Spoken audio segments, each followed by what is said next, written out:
Welcome to the GPLama YouTube channel and to what's new in Zwift Game Update version 1.79. This update starts rolling out today across supported platforms. It usually takes a few days to land across all systems, so if you don't have it yet, all going to plan, you'll have these updates in a day or two.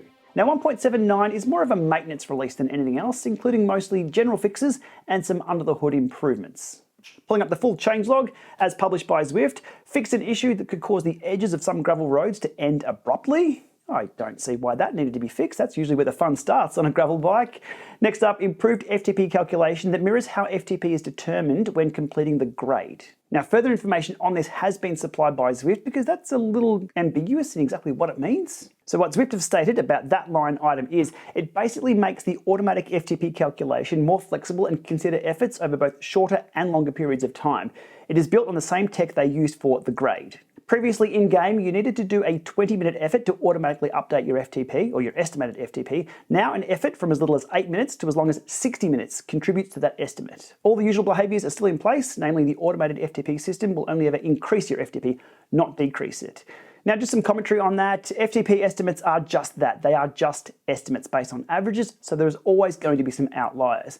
I think the goal here with this update is to make the FTP estimation more accurate for more people. Not perfect for everyone, that's an impossible task. Zwift have a pretty good pool of data now to estimate FTP values from, and back in July, Zwift Insider gave some insight on how they do it for the grade. Pulling that up on screen here, they say, how does that work? Well, Zwift looks at your average power and time up the grade, then computes your FTP estimate based on those two figures.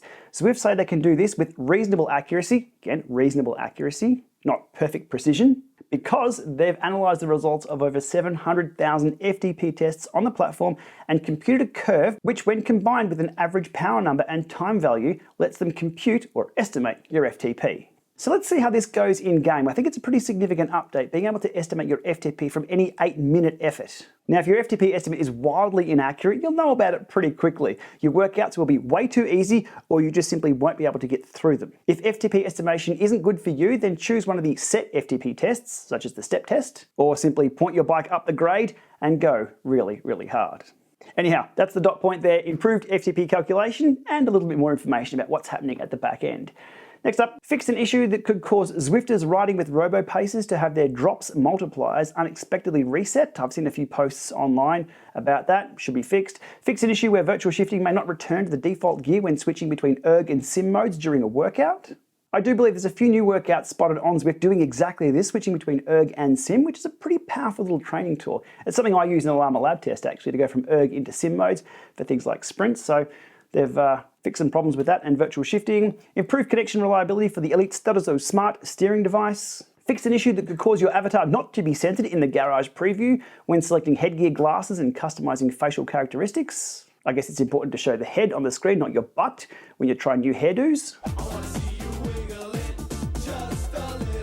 The elevation in the home screen is now more accurate for routes. Sleepless City in Mercury Islands and Wandering Flats in Watopia. Fixed an issue that could cause Repack Rush progress bar not to be reset after restarting the course. Fixed an issue that could show an incorrect lap count when late joining an event after the first lap had already been completed. And the last one for all systems, fixed a crash that could potentially occur when joining an event via Zwift Companion. That's the mobile app for Zwift. If you haven't got Zwift Companion, if you're new to Zwift, check it out. Make sure it's connected during your ride. You can do a few things from here rather than have to hit the keyboard or touchscreens and do all the things. And rounding off today's fixes and updates, some platform-specific fixes for Android, iOS, and Apple TV. Nothing really of note there other than fixing crashes that could occur when browsing the garage on those devices.